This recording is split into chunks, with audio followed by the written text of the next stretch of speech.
Dalam sekejap, Bibi Juni panik, tidak tahu harus berbuat apa. Tracy langsung menjawab, "Aku di sini, sebentar lagi. Aku akan ke sana."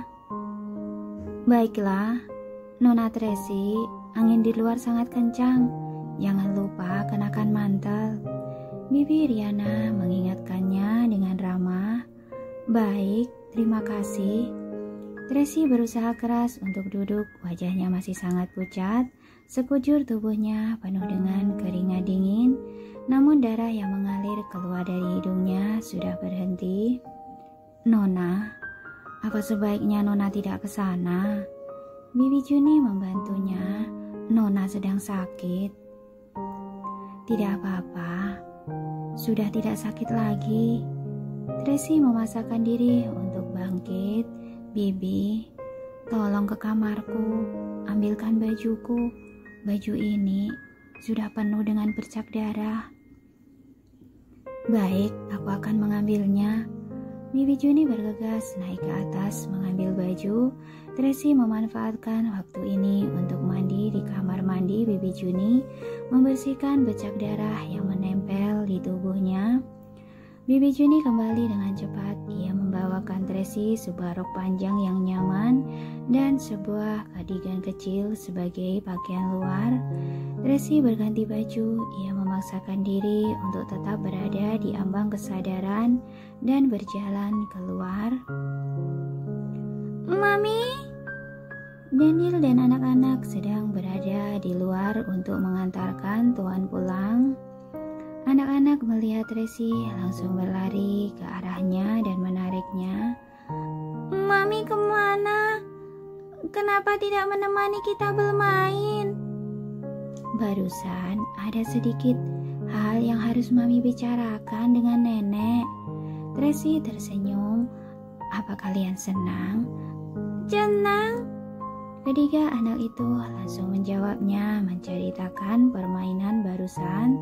Kepala Tracy mulai sakit lagi, namun ia berusaha keras untuk menahannya.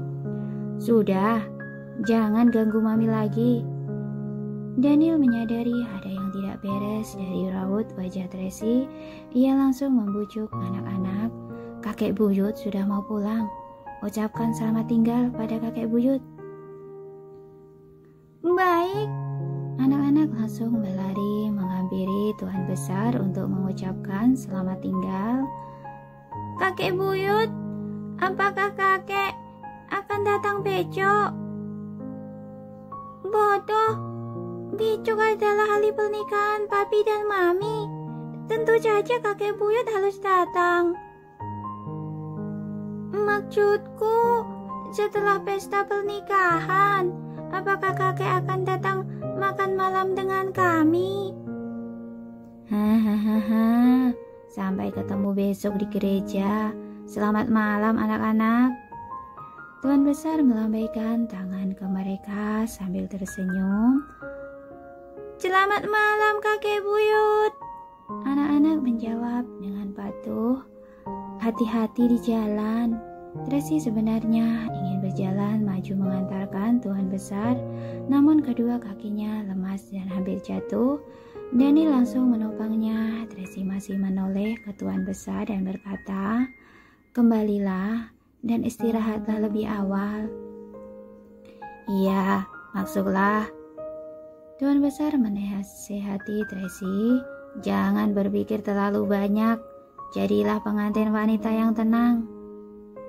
Ia mengira Tracy segan dan takut padanya, sehingga ia sengaja menjaga jarak dengannya. "Terima kasih kakek." Tracy sangat terharu setelah melalui berbagai macam lika-liku. Pada akhirnya Tuan Besar menerimanya. Ia harus menggenggam erat kebahagiaan yang diperoleh dengan susah payah ini. "Anak-anak, sampai jumpa besok." "Sampai jumpa besok kakek buyut." Tuan Besar melambaikan tangan pada anak-anak. Daniel meminta pelayan mengantarkan anak-anak kembali ke kamar untuk beristirahat. Anak-anak masih ingin memeluk Tracy, masih ingin bermanja-manja dengannya. Namun Daniel berkata dengan serius, Mami sudah lelah. Besok saja peluk-peluknya. Cepat kembali dan istirahatlah. Iya. Carla sedikit kecewa, namun ia tetap patuh mengikuti pelayan wanita berjalan pergi. Mami, wajahmu pucat. Apa Mami sedang tidak enak badan? Carlos menyadari ada yang tidak beres dengan maminya. Sedikit lelah, Tracy mengerahkan seluruh tangannya untuk berbicara. Kalian cepatlah tidur. Iya.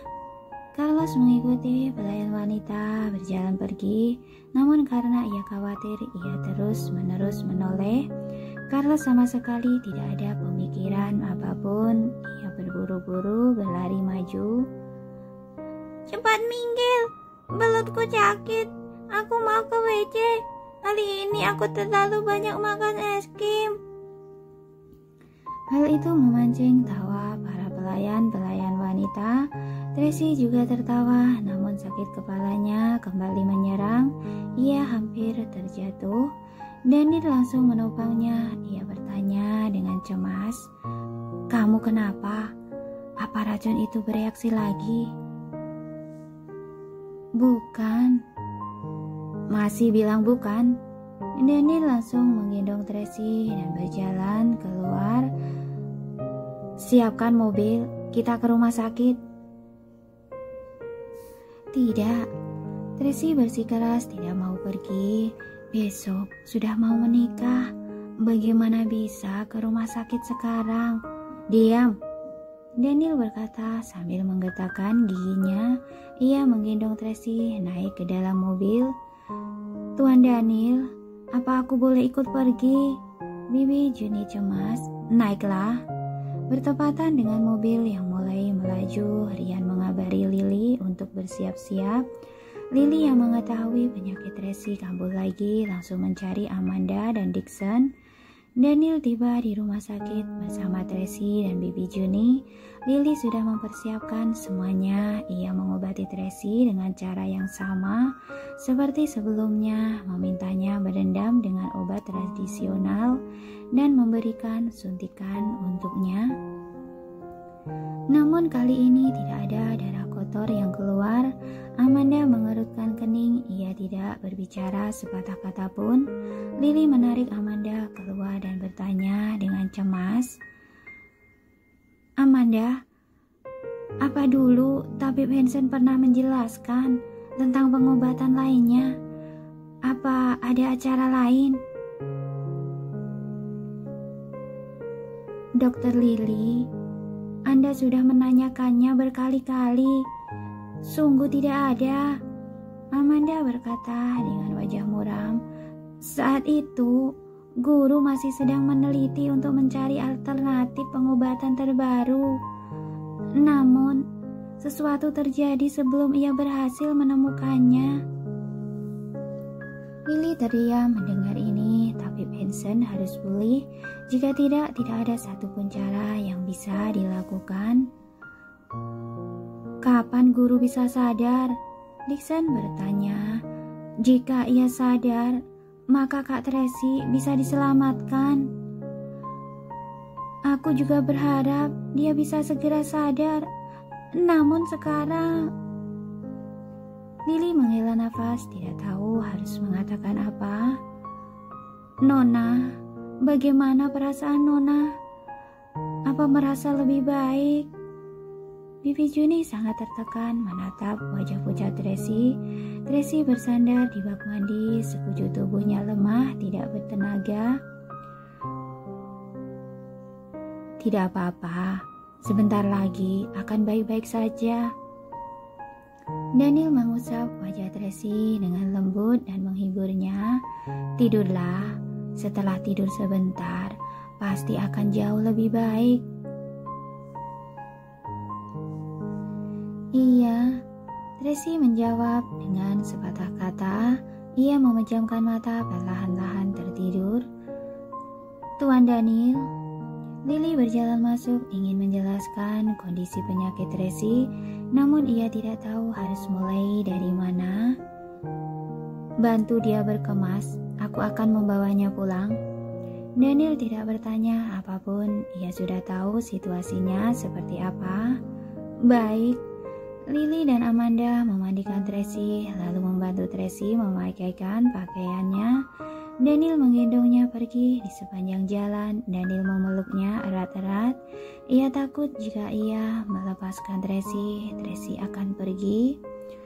Bibi Juni memandangi pemandangan ini. Ia tidak dapat menahan air matanya. Sesampainya di rumah, Daniel menggendong Tracy masuk ke kamar, membaringkannya di atas ranjang. Pada saat ini Tracy tiba-tiba terbangun dan berkata dengan setengah sadar, "Jangan khawatir, setelah tidur sebentar, aku akan baikkan." Iya, Daniel mencium keningnya lalu berbaring di sebelahnya. Di bawah cahaya redup, ia melihat paras wajahnya yang cantik. Hatinya bergejolak seolah sedang berada di atas lautan berombak. Perasaannya tidak enak. Ia membenci dirinya sendiri karena tidak melindungi Tracy dengan baik. Membencinya dirinya sendiri karena terlambat menyadari masalah ini. Membenci dirinya sendiri karena tidak menghargai saat-saat yang indah itu. Membuatnya menderita hingga sekarang, membuatnya sengsara karena racun ini. Daniel bersumpah di dalam hatinya, ia harus menemukan obat penawarnya. Seperti itulah Daniel menjaga Tracy tanpa disadari. Malam sudah berlalu, ia baru tertidur saat menjelang fajar. Tidak lama setelah ia tertidur, dari samping terdengar suara-suara. Ia langsung terbangun dan menyadari bahwa Tracy tidak berada di sampingnya. Raut wajahnya berubah drastis. Ia langsung bangkit dari ranjang dan pergi mencarinya. Daniel mendengar suara air dari kamar mandi. Dengan satu langkah besar, ia bergegas masuk ke dalam kamar mandi. Pagi. Tracy sedang mandi dan mencuci rambut. Ia yang sedang terlihat begitu cerah, sehat dan penuh dengan energi, sangat berbeda dengan yang kemarin malam yang begitu lemah dan tidak bertenaga, seakan-akan mereka adalah dua orang yang berbeda. "Kamu tidak apa-apa kan?" Daniel tercengang melihatnya. "Tidak apa-apa." Tracy menyeka air di wajahnya lalu tersenyum cerah. "Hari ini aku harus jadi pengantin wanita tercantik." "Kamu memang cantik." Daniel tersenyum dan menatapnya dengan lembut. "Mandilah pelan-pelan, aku akan pergi ke kamar mandi satu lagi." "Iya."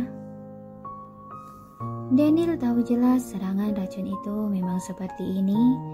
Saat racunnya bereaksi akan sangat menyakitkan seperti sedang menghadapi maut. Namun setelah itu akan tampak seperti orang normal. Namun saat racun ini sudah menyebar sampai ke sumsum tulang belakang, reaksi itu akan lebih sering terjadi sampai akhirnya racun ini menyebar ke seluruh peredaran darah dalam tubuh, maka orang itu akan kehilangan nyawanya. Sekarang tidak dapat mengandalkan tabib Hansen. Andaikan dia sadar sekarang, masih perlu beberapa waktu sampai ia benar-benar pulih. Paling cepat butuh waktu 1 atau 2 bulan lagi. Tracy sudah tidak bisa menunggu selama itu. Satu-satunya harapan hanya Davina Wellens. Mungkin ia punya obat penawarnya.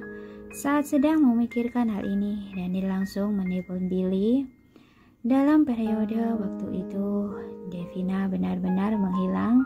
Ia tidak dapat ditemukan ataupun dihubungi. Namun Daniel tahu nomor kontak Billy yang lainnya. Telepon terhubung dengan cepat. Dari seberang terdengar suara bersalah. "Kakak, beritahu ibumu, minta dia serahkan obat penawarnya. Apapun syaratnya, kita bicarakan." Apa yang terjadi?" Billy tampak bingung. "Sampaikan saja pesanku ini padanya." Selesai menyampaikan pesannya, Daniel menutup teleponnya. Ia tahu meskipun seluruh orang di dunia ini tidak dapat menemukan Davina, namun Billy pasti tetap bisa menemukan menemukannya. Asalkan Billy menyampaikan pesan itu padanya, Devinya secara otomatis akan berinisiatif untuk mencarinya. Daniel, kamu sudah selesai belum? Tracy berseru dari luar. Tim penata rias dan penata busana sudah datang, aku kesana dulu ya. Daniel membuka pintu kamar mandi, melihat sekujur tubuh Tracy penuh dengan kilauan cahaya. Ia tersenyum puas. Pergilah, biarkan mereka memberikan perawatan tubuh terlebih dahulu, baru mendandanimu. Iya, Tracy maju dan menciumnya. Hari ini aku sangat senang. Aku juga. Daniel memeluknya. Sebentar lagi aku harus pergi mengurus beberapa hal. Kamu berdandanlah dengan tenang, mengerti? Iya. Tracy mengangguk-anggukkan kepala. Ia mengingatkannya. Bagaimana dengan kerabatku yang di sana? Aku minta Rian bersama Bibi Juni pergi menyambut mereka. Aku tidak mungkin melupakannya. Daniel mencubit pipi Tracy. Kamu tenang saja. Baguslah. Tracy menganggukkan kepala dan tergigit. Saat ini anak-anak berteriak dengan penuh semangat dari luar. Papi, Mami, cepat bangun. Banyak orang sudah datang. Kita harus bersiap-siap. Tracy tertawa. Daniel membuka pintu. Ketiga anak sedang berdiri di depan pintu, masih dengan pakaian tidurnya. Carla menggendong boneka alpaga putihnya. Carlos memegang pistol mainan. Carlos memegang sebuah tablet. Raut wajah mereka satu persatu berubah menjadi serius. Tampaknya mereka terlalu mengkhawatirkan orang dewasa. Bangun! Bangun! Roxy mengepakkan sayapnya dan terbang di sekitar lampu kristal. Berisik. Meskipun Daniel berkata seperti itu, namun senyum cerah menyinari wajahnya. Kenapa kalian bertiga belum ganti baju? Tracy berjongkok dan bertanya pada anak-anak. Kakak penata Bucana bilang dia akan membeli kita cepat anak, memotong rambut kita, melakukan perawatan kulit dulu, baru mereka akan mulai menata gaya kita. Jadi kita mengenakan piyama dulu. Carlos tersenyum saat mengatakan hal ini. Ia tampak seperti anak dewasa sebelum waktunya. Ia begitu penasaran dan menantikan hal-hal seperti ini. Betul, aku juga harus melakukan perawatan rambut. Carla membelai rambut panjangnya yang keriting, membayangkan penampilannya nanti. Aku akan jadi putri tercantik hari ini. Carla memang sudah cantik, bagaikan seorang putri. Tracy memeluknya. Oke, kalian pergilah. Hari ini tidak boleh mengganggu Mami. Daniel menasihati mereka. Pergilah main sendiri, mengerti? Mengerti. Anak-anak pergi sambil berjingkak-jingkak. Beberapa pelayan wanita membawa mereka menemui tim penata gaya. Nona Tracy, apakah kita sudah bisa mulai? Penata gaya yang bertanggung jawab atas Tracy sudah menunggu lama di koridor. Bisa.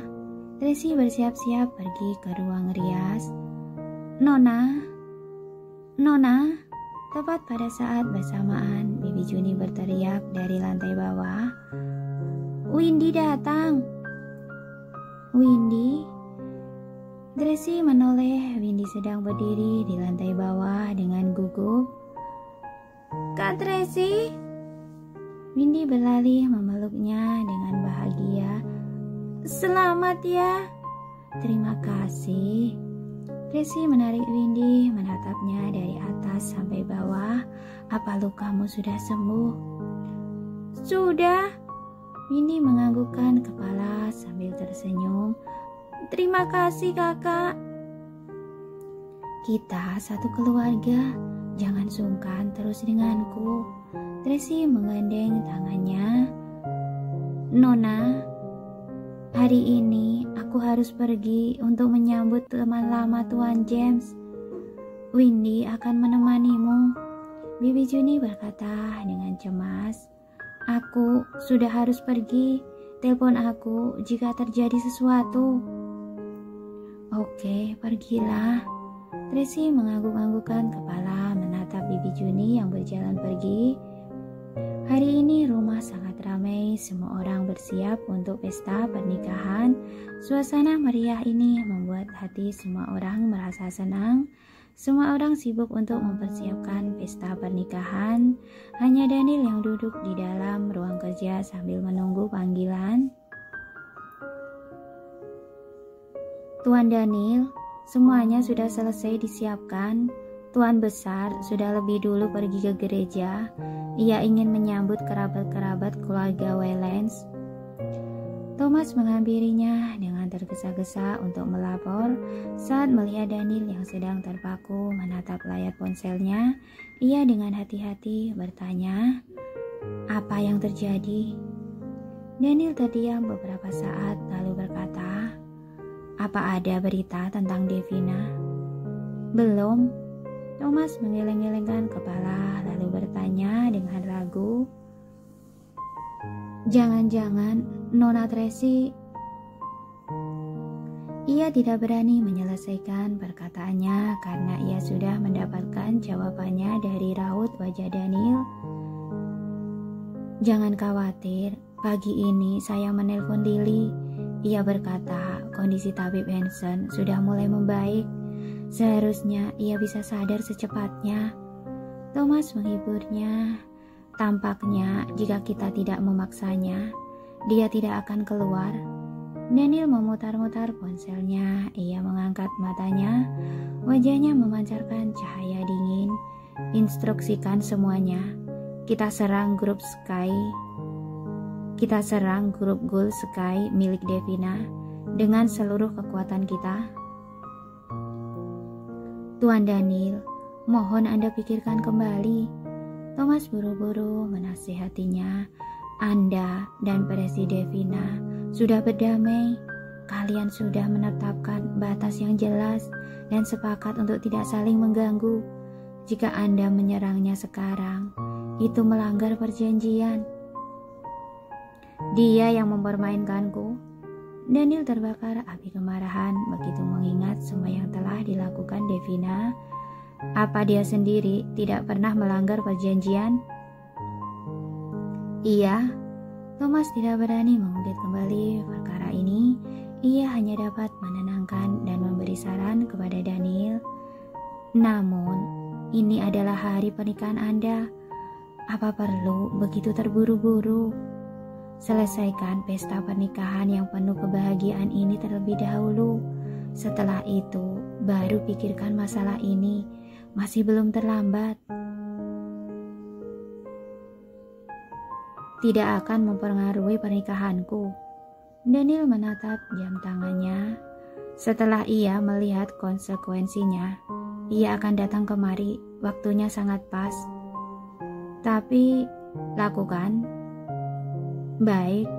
Thomas tidak berani melawan perintah Daniel. Ia hanya dapat melaksanakan perintahnya. Grup Skywheel merupakan perusahaan teknologi tinggi dan tim peretas profesional yang dapat menghancurkan semua sistem grup Ghoul Sky hanya dalam waktu 1 jam. Jika sistem grup Sky diretas, setiap detiknya mereka akan mengalami kerugian yang sangat besar. Sebelumnya Daniel masih memiliki sedikit rasa simpati padanya karena ia mengira murid kecil tabib Hansen dapat menyembuhkan Tracy.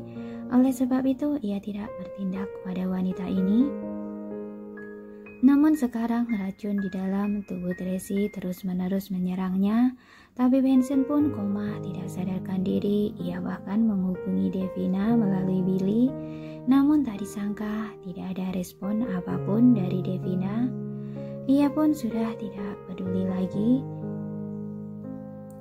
kita harus melakukan sesuatu yang kejam untuk memaksa wanita itu keluar? Setelah perintah ini dijalankan, pasti ada respon besar dalam jangka waktu singkat. Daniel mengenakan busana pengantin pria saat ia bersiap-siap mengunjungi Tracy dan anak-anak. Tuan besar menelponnya mengenai sistem grup SNL. Apakah kamu yang melakukannya?